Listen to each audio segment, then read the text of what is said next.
Hello friends, मैं नीतीश आप सबका स्वागत करता हूं अपने चैनल टेक्निकल नीतीश पर। और आज मैं आप सबके सामने बहुत ही इम्पोर्टेंट वीडियो लेकर आया हूं, जो है गेहूं खरीद हेतु रजिस्ट्रेशन पर। तो ये किसान भाइयों के सामने बड़ी प्रॉब्लम है, क्योंकि लॉकडाउन चल रहा है और ऐसे में गेहूँ बेचने के लिए तो जिस केंद्र पर भी ये बेचे जाते हैं उन केंद्रों पर क्या है कि रजिस्ट्रेशन होना चाहिए। तो उस रजिस्ट्रेशन की मैं आपको प्रक्रिया बताता हूँ। उससे पहले कुछ बातें बताता हूँ जो बहुत ज़्यादा ज़रूरी है आपके लिए जानने। तो देखिएगा कि वो क्या बातें हैं। देखिए, उत्तर प्रदेश सरकार ने प्रदेश भर में गेहूं की खरीद के लिए 5500 खरीद केंद्र प्रोक्योरमेंट सेंटर बनाए।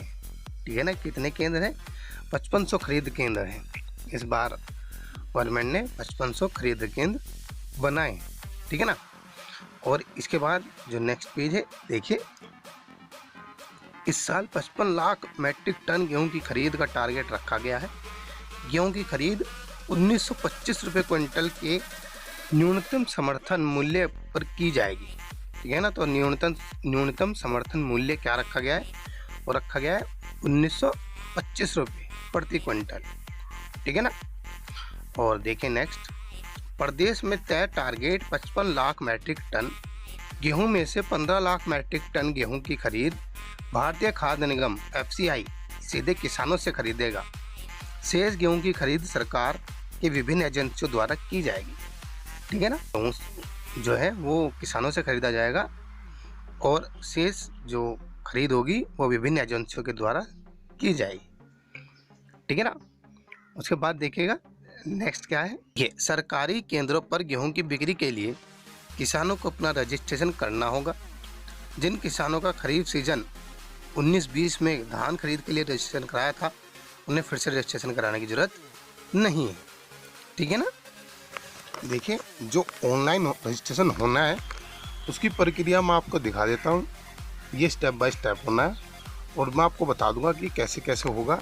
आप इसे वैसे वैसे आप कर सकते हैं और लास्ट में इसका प्रिंट आउट लेना होता है, वो आप प्रिंट आउट कहीं से निकलवा सकते हैं। तो देखिएगा कैसे इसकी प्रक्रिया शुरू होती है। तो देखिए, ऑनलाइन रजिस्ट्रेशन के लिए आपको सिंपली गूगल ओपन करना है और यहाँ पर लिखना है eproc.up.gov.in। ठीक है ना। और जैसे आप सर्च करोगे इसको तो सबसे ऊपर ये लिखा हुआ आएगा ई-क्रय प्रणाली।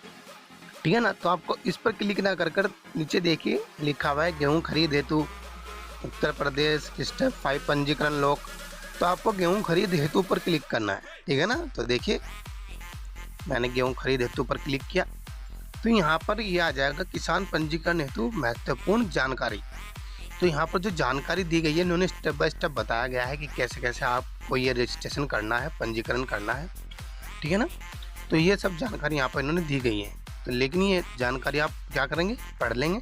उसके बाद यहाँ पर क्लिक करेंगे, जो ये बना हुआ आ रहा है आइकन, इस पर क्लिक करने के बाद क्या होगा देखिएगा।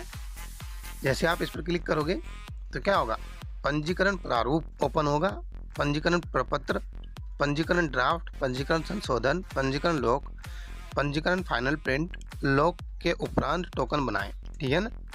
तो क्या है कि पंजीकरण प्रारूप पर क्लिक करें।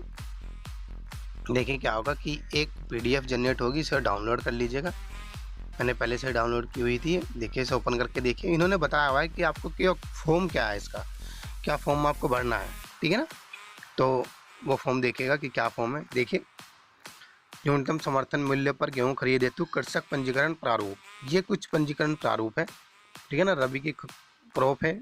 तो देखिए, तो इसमें 4 पार्ट हैं इसके। किसान का व्यक्तिगत विवरण, ठीक है ना, किसान के पते का विवरण, किसान के बैंक खाते का विवरण, किसान की भूमि का विवरण। ठीक है ना। तो ये इसके अंदर 4 पार्ट है मेन। उसके बाद नीचे 3 पॉइंट इन्होंने और दिए गए हैं। लिखा हुआ है खाता नंबर अंकित कंप्यूटराइज्ड खतौनी। ठीक है ना। जब आप गेहूं बेचने जाएंगे तब आपको क्या क्या चाहिए होगा अपने साथ, खाता नंबर अंकित कंप्यूटराइज्ड खतौनी, आधार फोटोयुक्त पहचान पत्र, बैंक पासबुक के प्रथम पृष्ठ की छाया प्रतिलिपि। ठीक है ना। तो ये सब चीज़ें आपको चाहिए होंगी जब आप क्या करोगे, गेहूँ बेचने के लिए जाओगे। और ये रजिस्ट्रेशन का फॉर्मेट है जिसके थ्रू आप रजिस्ट्रेशन करोगे। ठीक है ना। अब ये ऑनलाइन होना है तो ऑनलाइन के लिए इसके लिए अलग स्टेप्स हैं। देखिए इसके बाद कौन सा स्टेप है।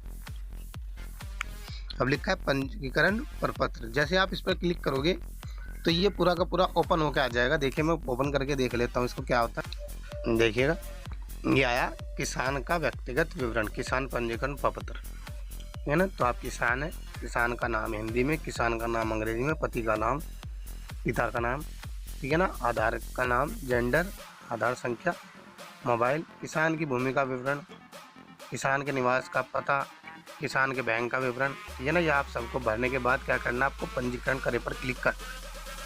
जैसे आप पंजीकरण क्लिक करे पर क्लिक करेंगे तो क्या होगा, नेक्स्ट स्टेप इसका ओपन हो जाएगा, ठीक है ना।